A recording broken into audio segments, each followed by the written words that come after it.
For Chapter 10, we're going to focus on a section that I feel everybody can relate to. It's called Work-Life Balance, which you will find on page 442 of your book. And as soon as everyone is on the same page, we'll get started. First, I think we need to define what work-life balance means. The book defines it as helping with stress, strains, and conflicts related to the balance of work and non-work demands. Why is it hard to achieve?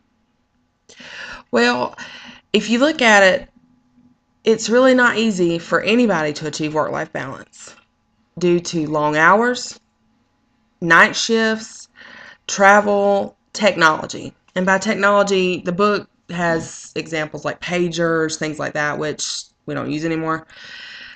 But cell phones, we are always available 24/7. And the people that we deal with in our jobs, like for instance, me, I'm in service and warranty with Cleaver Brooks, and my manager and my supervisor both have work phones. Well, our reps and our customers think that they should be ready, available 24/7, as well as our service techs. And when they can't say they're on a job on a Friday at 5 o'clock and they can't get anybody, that's when we get a call with a very upset person. And we're just like, look, we have things going on. We have people who are traveling. We have other jobs that we have to focus on. And we have lives.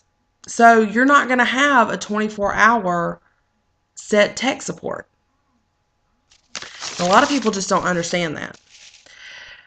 According to the book, 75% report having not enough time with their children, whereas 61%. Hey guys, well, for my lesson, I decided to do chapter 10. And as I was looking through the chapter, I found work-life balance. And that just stuck with me. Because you know what? Everybody deals with that every single day. So if you'll turn to page 442, we're going to go ahead and get started. So what is work-life balance? Well, the book defines it as helping with stresses, strains, or conflicts in balancing work and non-work demands. And there are 4 examples in the book of reasons why work-life balance may not be achievable. That's long hours, night shift, travel, and technology. Most of those are self-explanatory. But then again, think about it. Especially with technology. We all have smartphones now, or most of us do. Everybody has a cell phone. May not always be a smartphone, but you have a cell phone. So what does that mean? That means that you're available 24/7. You may not always answer the phone, but you still have that phone.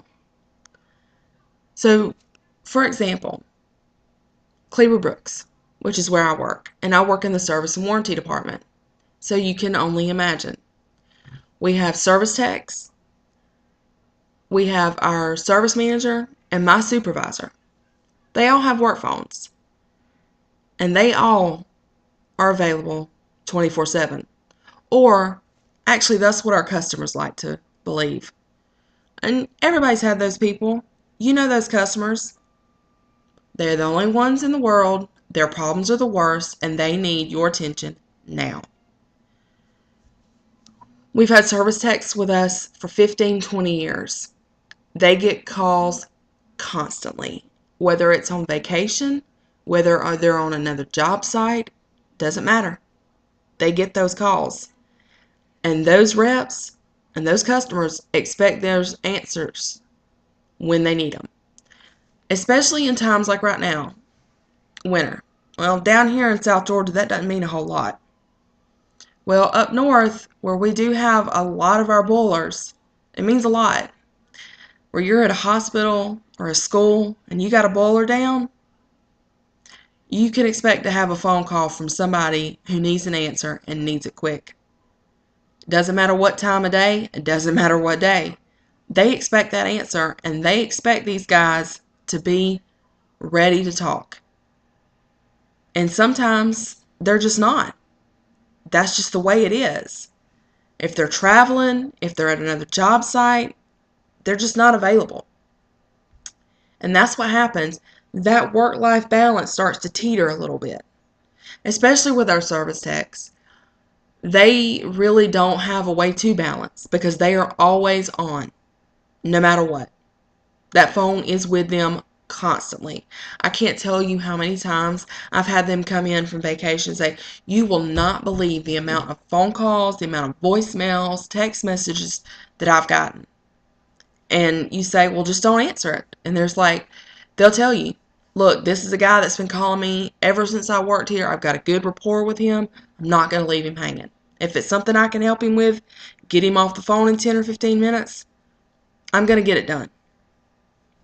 Well, 75% of people, according to the book, feel they don't have enough time with their children, whereas 61% feel they don't have enough time with their spouses. Another part of the book that I found interesting is the FMLA. And for those of you that may not know what that means, it's the Family Medical Leave Act. And if you don't know what it means, you don't know what it entails, I really encourage you to talk to your human resources department or your supervisor or anybody to read up on this, because it's very, very helpful, especially with those that have new infants or newly adopted children, which is who it helps, by the way. It allows you 12 weeks of unpaid leave within a 1-year period. And if you haven't, you may have to end up one day taking advantage of it. So I encourage you to read all you can, get all the information you can, because it's going to be very, very helpful. All right, for the next part I saw was telecommuting.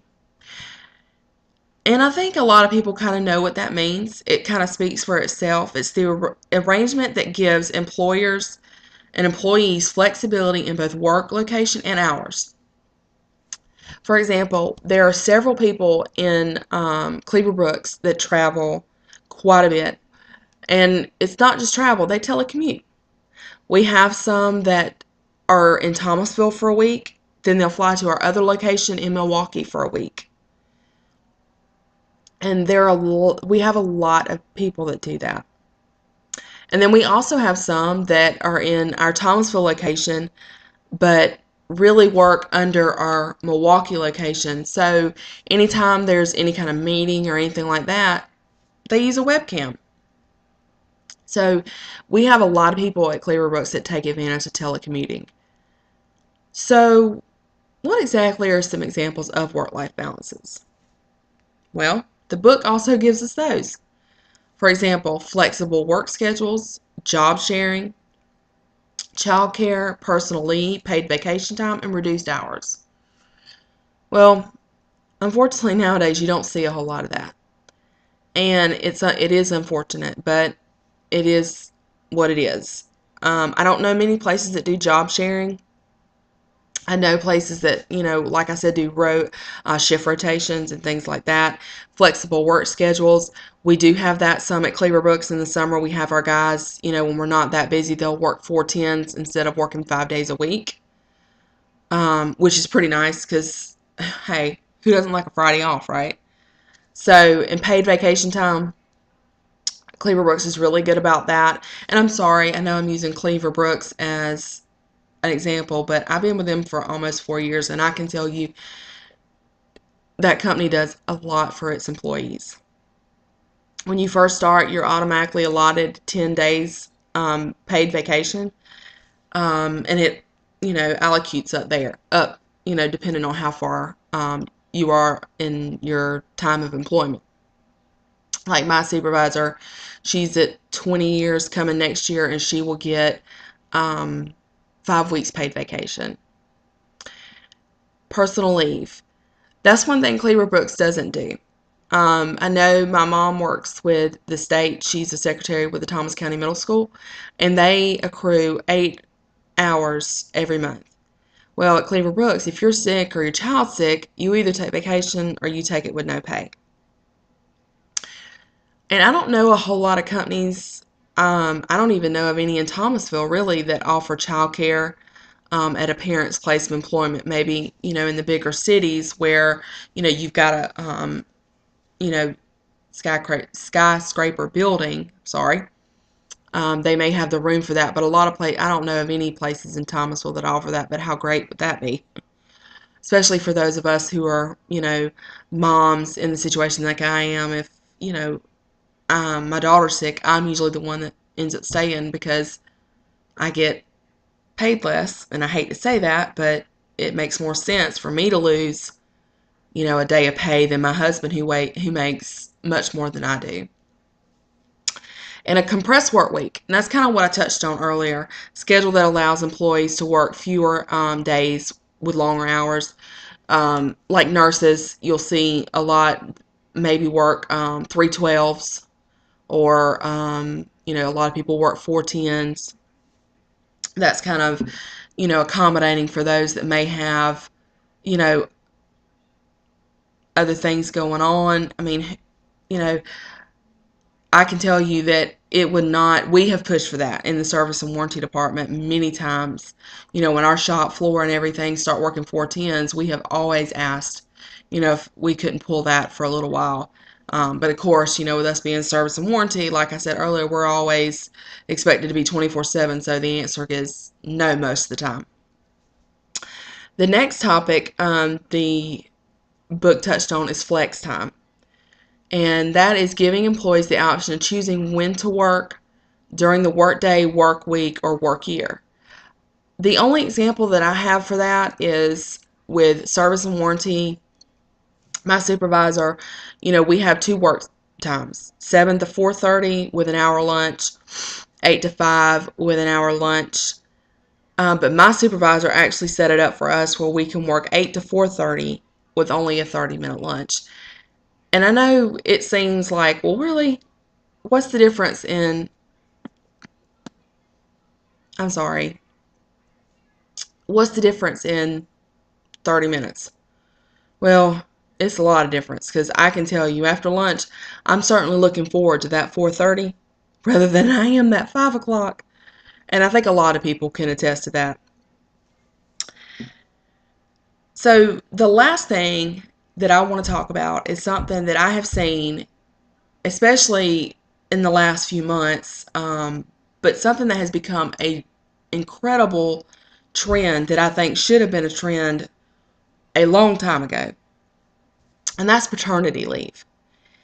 And I was not aware of this until I read up on this chapter. I was just kind of looking through Google and reading up on some things. I was not aware that the U.S. is the only developed nation that doesn't require companies to have any kind of paid leave for mothers and fathers, or parental leave, I mean. I was actually astonished by that. I could not believe it. And I was like, well, maybe I just read it wrong. Maybe that's really not a viable website.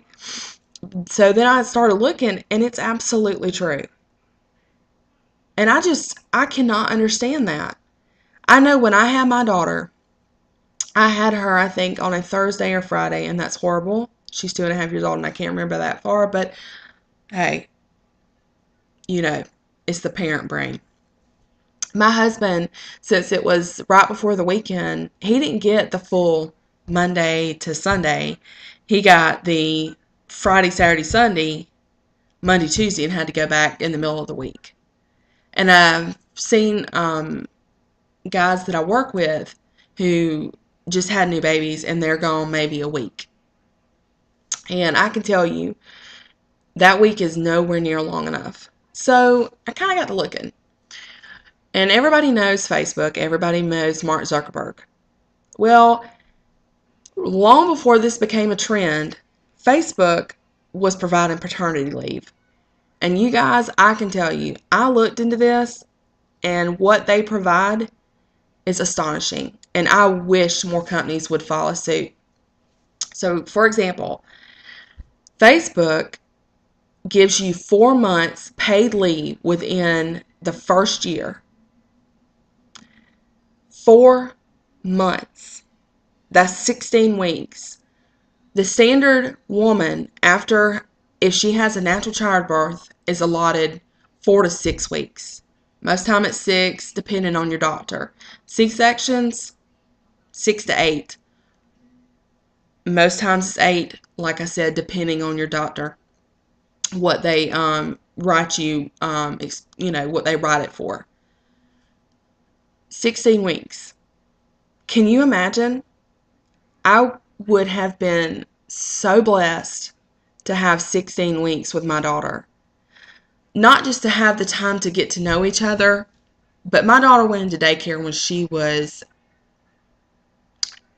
8 to 10 weeks old, maybe a little bit earlier, a little bit later, I'm not really sure. And you all know what that's like. You're thinking, okay, I just carried this baby for almost 10 months, and I only get 6 to 8 weeks. Well, and here's dads who get 1 week, if they're lucky to get that, because I don't even know that most guys get that. Well, after I kind of looked at Facebook, I kind of thought, well, surely there are some other companies that provide, more leave.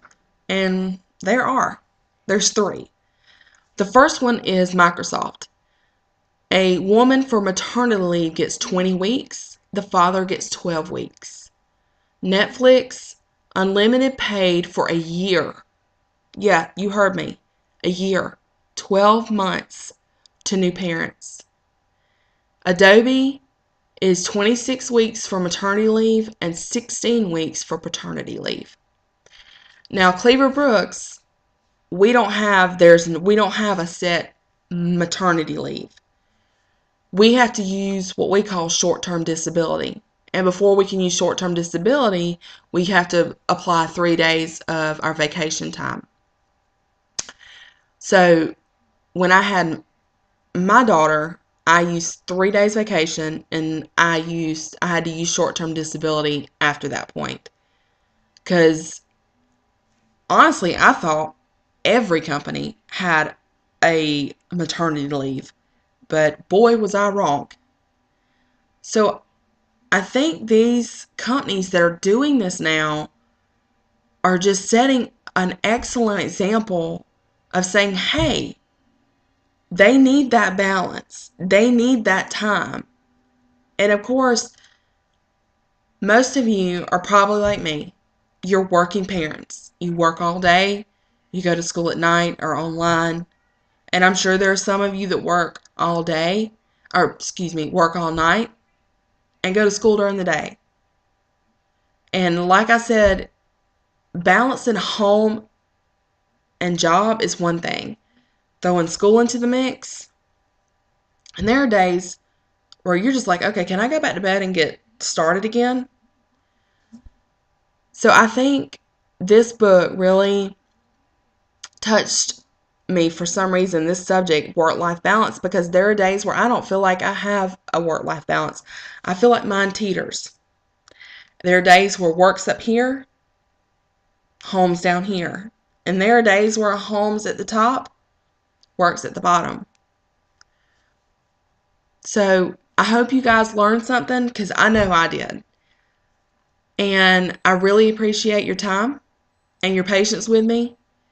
So with that said, I bid you adieu. And like I said, I hope you enjoyed it. Thanks.